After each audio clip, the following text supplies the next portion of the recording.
Amanda asks, thanks for doing this. What questions do you expect during N-400 interview that is marriage-based? So, Amanda, I mean, it varies. It really depends on who the officer is doing it. They can ask whatever they want, and it depends on your background and all that kind of stuff. Typically,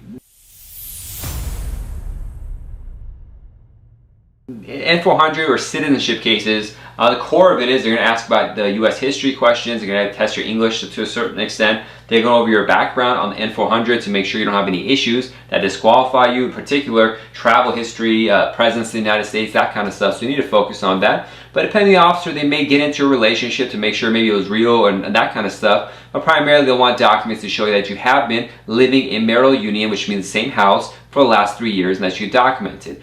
Now, most of the times when I deal with USCIS, they don't get to any of this, but I've heard people have these kind of issues, so those are things to watch out for if you're doing an N-400 based on marriage, which means that you're filing for U.S. citizenship 3 years after getting a green card, as opposed to 5 years, which is typical for most people. But if you have been married and living with a U.S. citizen for 3 years as a green card holder, then you can file faster, so that's a plus that comes with that.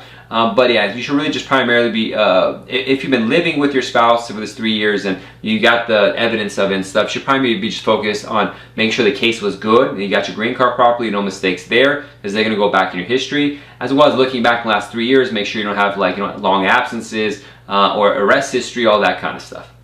Thank you for watching this educational program. To get the latest videos, click the subscribe button and the notification bell icon. Also, help us help the immigrant community by liking this video and sharing it with your family and friends. You can also find us on other social media sites like Instagram, Facebook, TikTok, LinkedIn, and Twitter, where you find the latest updates on immigration news, policy changes, and tips. Be safe and God bless. See you soon.